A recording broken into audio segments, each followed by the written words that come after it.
Indiana Fever Kelsey Mitchell has broken her silence about last night's game, but she wasn't the only one. Caitlin Clark had some things to say too. Kelsey Mitchell's name has been linked to highlight reels, clutch shots, and fearless play on the court. But this time, it wasn't her scoring ability that had the WNBA buzzing. It was a shocking and deeply personal revelation about her own body, breaking down in the middle of a critical playoff run. In a stunning statement, Mitchell opened up about the terrifying moment when her muscles completely shut down, leaving her unable to move for several seconds.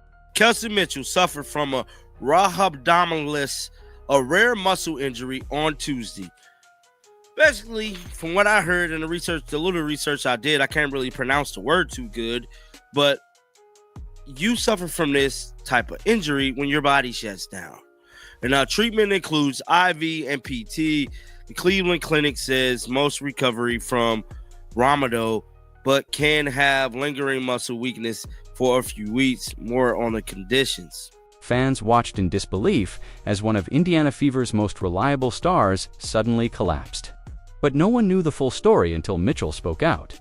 Her words not only exposed the physical toll of the season, but also reignited controversy about how the Fever have managed their players. Was this just bad luck, or did the system push Mitchell past her breaking point? And what does it mean for Caitlin Clark and the team's future? Skip Bayless stated this earlier. He stated, if Caitlin was out since July 15th, had returned for the playoffs, the Fever would be in the finals. Not only would the Fever be in the finals, I believe the Fever will win the damn final. It was supposed to be another defining night for the Indiana Fever, a game that carried the weight of a playoff run and the hopes of a fan base hungry for success. The energy inside the arena was electric, and every possession felt like it could tilt the balance of the series. But what no one expected was that the night would be remembered not for a big shot or a game-winning play, but for a terrifying collapse that left everyone stunned. We know a lot of these players has been suffering major catastrophic injuries, and I believe it stimulates from Stephanie White and the way she run her defense. Granted, the Indiana Fever kick ass on defense a bunch. Kelsey Mitchell, one of the Fever's most dependable stars, suddenly found herself at the center of a medical scare that exposed just how fragile even the strongest athletes can be. Midway through the action, Mitchell's body simply gave out. Viewers who tuned in saw her grab at a referee's arm for support, her legs refusing to cooperate as panic flashed across her face. In real time, the moment looked confusing. Was it a cramp, an awkward fall, or something far worse? Kelsey Mitchell put a message out for the fans. This is what she stated. To the Fever fans and fans of Kelsey Hoops, me letting you all know about my health is just me showing love and respect to those who showed it for me. I suffered from something called, I'm going to just say Rambo. Last night, my muscles stopped producing and reached its maximum capacity. Her body shut down. Teammates rushed to her side, and the crowd grew silent, unsure of what exactly had just happened.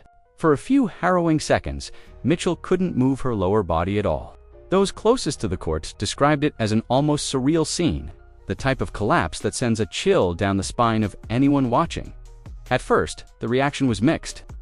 Some fans believed it was exhaustion catching up after a grueling season, while others feared the worst, a major injury that could sideline Mitchell long-term. A stretcher was brought out to the court for Kelsey Mitchell late in the third quarter.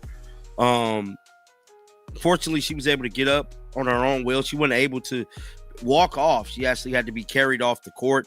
It was like a strange situation. She just fell to the floor. What few realized in that moment was that her body had reached its absolute breaking point. Later, Mitchell would reveal that her muscles had essentially shut down, leaving her numb and paralyzed for several seconds.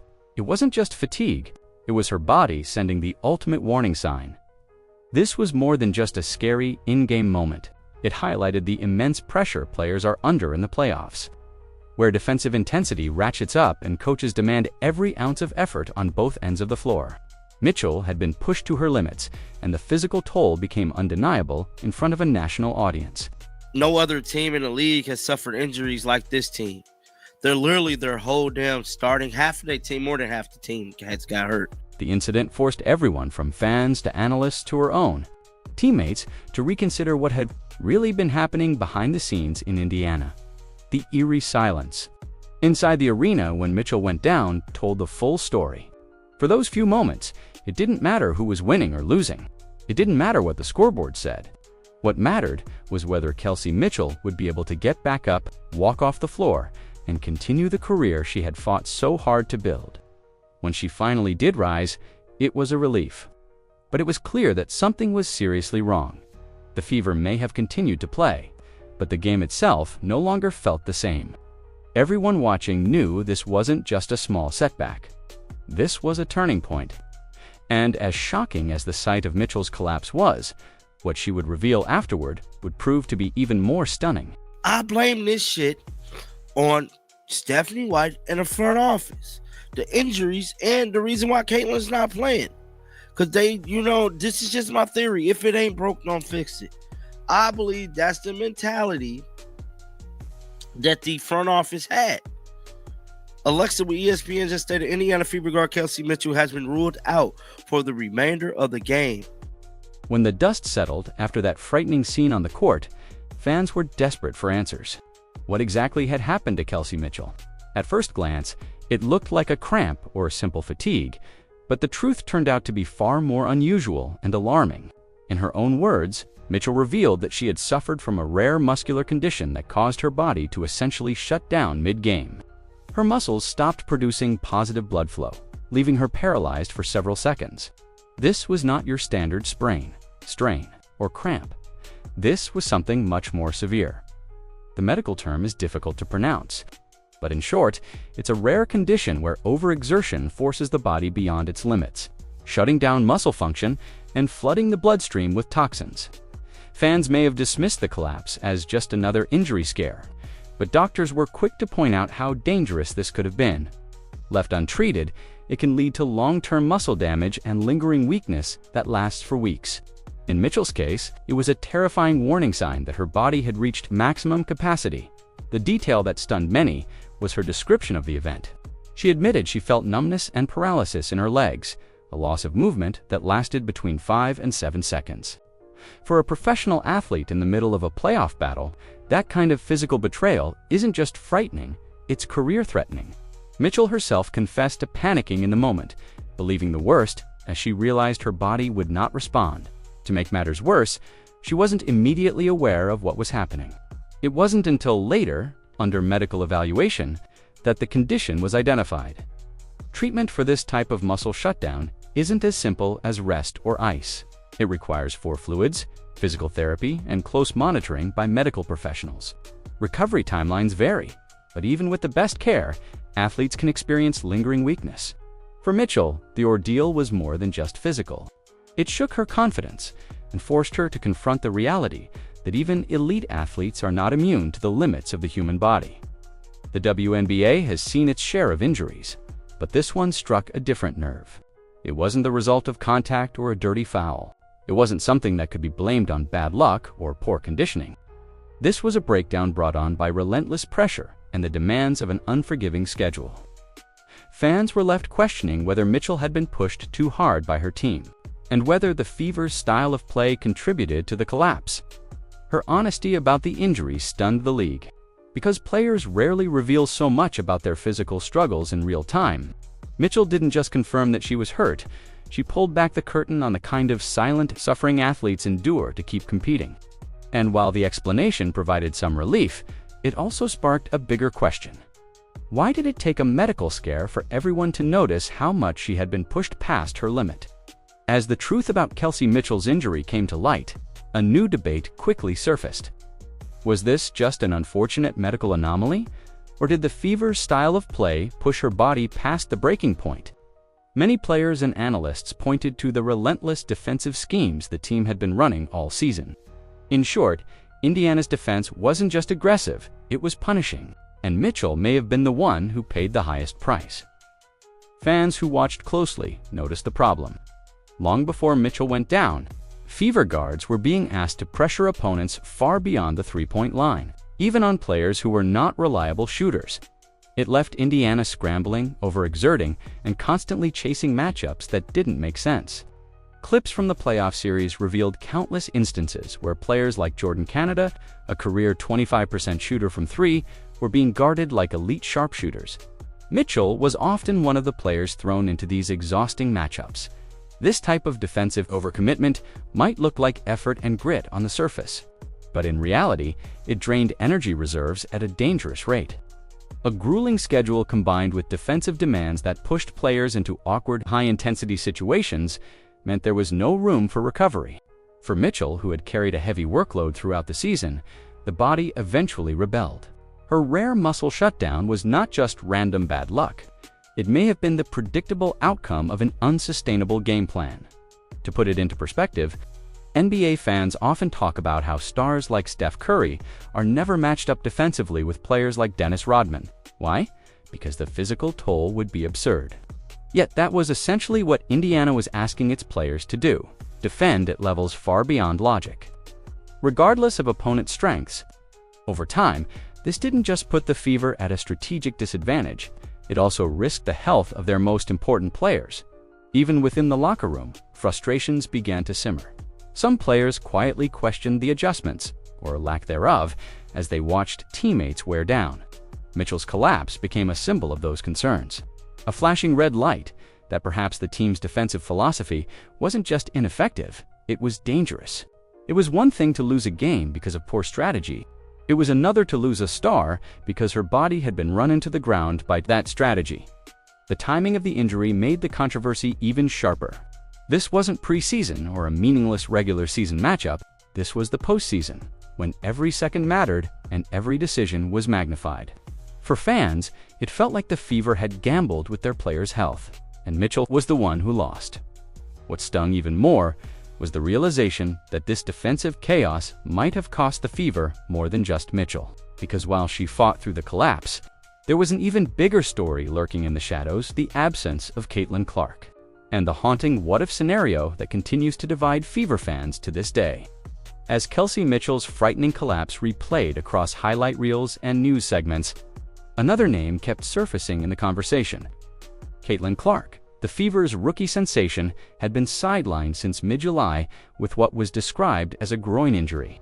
Officially, the team said she needed time to heal and that protecting her long-term future mattered more than pushing her back for a playoff run. But many fans and analysts weren't buying it. They believed Clark was ready to play, and that the Fever robbed themselves and her of a championship shot. Skip Bayless echoed that sentiment on air, saying flatly that if Clark had been healthy, the Fever wouldn't just be in the finals, they'd already have won them. It was a bold take, but not one without merit. The Fever had battled through Minnesota and Phoenix, and were slugging it out with Las Vegas. With Clark's shooting, playmaking, and competitive fire, many believed Indiana would have overwhelmed their opponents and closed out the series early. That what-if became even louder after Mitchell's statement. Fans asked, if Clark was truly good to go, why was she sitting while her teammates were breaking down under the weight of the system? Mitchell's injury symbolized the cost of overexertion, while Clark's absence symbolized wasted potential. Together, they painted a troubling picture of a franchise that seemed to be working against itself. Clark herself had never missed significant time at Iowa. She played through nagging injuries, carried her team deep into March Madness, and never showed signs of fragility. Yet in the pros, the Fever's decision-making around her suddenly turned cautious, almost paranoid. Some fans saw it as selfish management, thinking about protecting an asset instead of seizing the opportunity in front of them. Others worried that Clark was being treated differently, held back to avoid overshadowing veterans, or even sidelined to manipulate the balance of power within the league. For Kelsey Mitchell, the timing couldn't have been worse. She gave everything on the floor until her body shut down, while Clark, the team's brightest star, sat on the sidelines. The contrast fueled a narrative that the Fever mishandled both players. They overworked one and overprotected the other, leaving the team caught in the middle of failure and controversy. The harshest critics didn't hesitate to compare Clark to great players who never won a championship: Charles Barkley, Carmelo Anthony, Allen Iverson. The fear was that history might repeat itself if the Fever continued to prioritize caution over competition. Mitchell's collapse gave fans a haunting glimpse of what could happen when the organization gets it wrong. Clark's absence reminded them of what they could be losing if it continues. And as much as fans worried about Mitchell's recovery, they worried just as much about Clark's future. Would she trust this franchise to put winning first? Or would the Fever's choices push her to question whether she could ever achieve her ultimate goal in Indiana? Those questions grew louder with every passing day, and they set the stage for even more fire aimed at the Fever's front office. By the time the dust began to settle on both Kelsey Mitchell's collapse and Caitlin Clark's mysterious absence, one name kept landing in the crosshairs: the Indiana Fever's front office. Fans, analysts, and even former players began pointing fingers, accusing management of making decisions that not only cost them a playoff run, but also put their stars at unnecessary risk. It wasn't just bad luck. To many, it looked like gross mismanagement. The anger started with the handling of Clark. The official story was that she was being protected for the future, but critics argued that championships don't wait. They believed the Fever had a golden opportunity sitting right in front of them, and they let it slip away. Clark's groin injury had been reported back in mid-July, and by all accounts, she was progressing well. Some even speculated she was ready to return for the playoffs, yet the organization chose to hold her back. That choice, according to fans, was nothing short of selfish. On the other side was Mitchell, a player who had been pushed to the brink. Instead of being protected, she was overworked, her body breaking down as she tried to cover for Clark's absence. It created a troubling contrast. One star held back too tightly, another pushed far past her limits. Both approaches backfired spectacularly. For a franchise that had already been under scrutiny for years of mediocrity, this was the breaking point. The outrage wasn't limited to fans. Media voices like Skip Bayless didn't hesitate to call out the organization, saying flatly that if Clark had been allowed to play, Indiana would already have clinched the finals.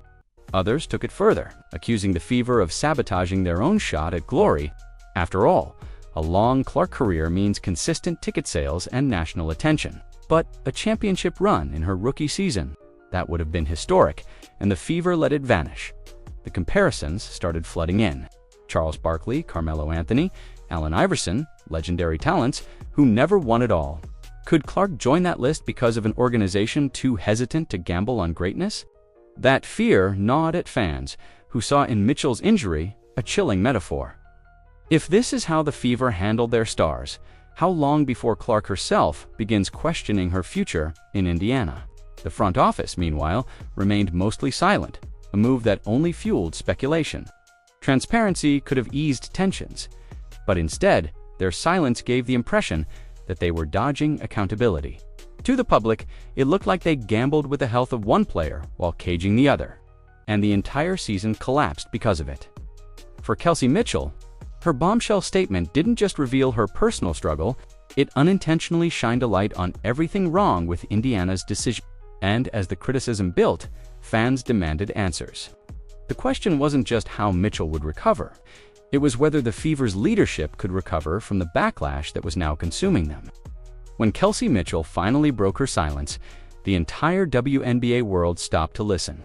Fans had speculated, reporters had theorized, but nothing compared to hearing it directly from her. In a heartfelt and raw statement, Mitchell described the moment her body betrayed her, and the details were more terrifying than anyone imagined. She revealed that her muscles had literally stopped producing, leaving her in a state of paralysis that lasted between 5 and 7 seconds. For a professional athlete, 5 seconds can feel like a lifetime. In her words, it was an out-of-body experience, one that left her panicking, fearing the absolute worst. Mitchell described how she grabbed the arm of a referee during the collapse, not out of instinct to complain, but because she couldn't move her own legs. The image of a player reaching for help, frozen in shock and fear, immediately hit fans with the reality of how serious this was. It wasn't just a cramp, and it certainly wasn't an exaggeration. Her body had shut down in the middle of competition. She went on to share that, in the moment, she felt a wave of numbness sweep over her lower body, followed by intense fatigue and cramping once movement returned. It was a sensation she had never felt before, and she admitted openly that she panicked, thinking that something permanent might have just happened. For an athlete who prides herself on toughness and resilience, admitting that level of fear showed just how close this injury came to changing everything.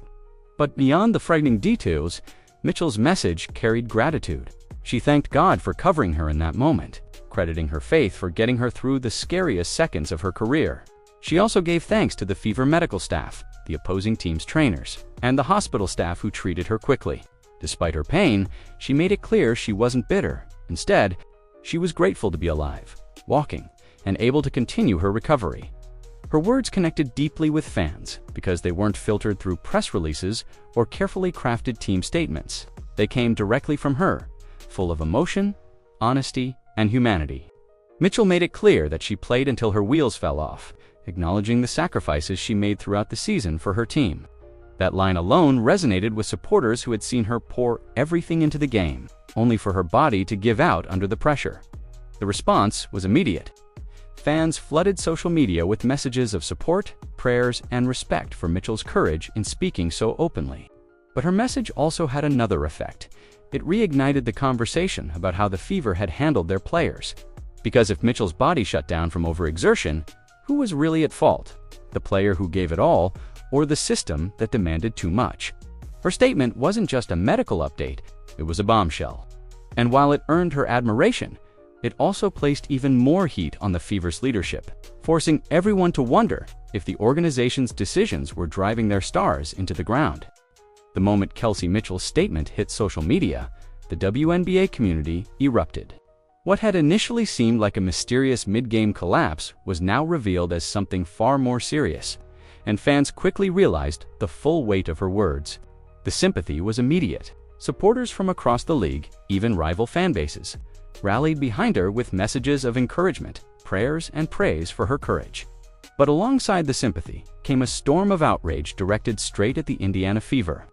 On Twitter, Instagram, and fan forums, the reaction was sharp. Many praised Mitchell for her honesty, saying she showed more transparency in one message than the Fever organization had all season. Others criticized the team for putting her in that position to begin with. Fans argued that she had been pushed too hard, asked to cover too much ground on defense, and forced to shoulder responsibilities that were unsustainable in the long run. For them, Mitchell's collapse wasn't just a freak accident, it was the predictable result of mismanagement. The criticism didn't stop with fans. Commentators and analysts also weighed in, pointing out that Mitchell's bombshell statement added another layer to the growing list of questions about the Fever's decision-making. Why was Caitlin Clark held back if she was healthy enough to play? Why were defensive schemes so extreme that they risked the health of players like Mitchell? And why did it take a medical scare for the truth to come out? The silence from the front office only made things worse, fueling speculation that leadership had lost touch with the reality of what was happening on the court at the same time. Mitchell's message humanized the players in a way fans rarely see. She wasn't just an athlete, she was a person who had faced a terrifying health scare in front of thousands of people. She admitted to fear, to panic, to thinking the worst when her legs wouldn't move. That vulnerability resonated deeply with fans, reminding them of the risks these women take every time they step on the floor. Still, the reactions weren't universally supportive. A smaller group of critics questioned whether Mitchell should have shared so much detail publicly, suggesting it might give opponents an advantage or paint her as fragile. But those voices were quickly drowned out by the overwhelming tide of support. For most fans, Mitchell's honesty only strengthened their respect for her. The fallout also reignited debates about the direction of the franchise. Fever fans have endured years of rebuilding, false starts, and disappointing results. Now, with both Mitchell's health scare and Clark's controversial absence, many wondered if the organization could be trusted to protect its stars and lead them to championships. Season ticket holders, longtime supporters, and even casual fans began openly asking whether change at the top was necessary to ensure Indiana didn't waste the prime years of its best players. Kelsey Mitchell's bombshell didn't just shake the WNBA, forced the Fever's own supporters to confront a painful truth. The problem might not just be injuries or bad luck. The problem might be leadership itself. And that set the stage for the most difficult questions yet about the team's future. With the shock of Kelsey Mitchell's collapse still fresh and her bombshell statement echoing across the league, the natural question became, what comes next? For Mitchell, the immediate focus is recovery. Doctors have outlined treatment involving IV fluids, physical therapy, and monitored rest to ensure her muscles regain full strength. She has already reassured fans that she is walking again, albeit at a slower pace, and that she expects to return in due time. But the uncertainty remains. How long will it take before she is fully herself again? And will the lingering effects of her condition hold her back when she finally steps onto the floor? For the Fever, the implications are even more complicated. Mitchell's injury has placed a spotlight on the organization's approach to player health, strategy, and long-term planning. Fans and media are now demanding accountability, asking whether the coaching staff and front office have truly prioritized their stars' well-being.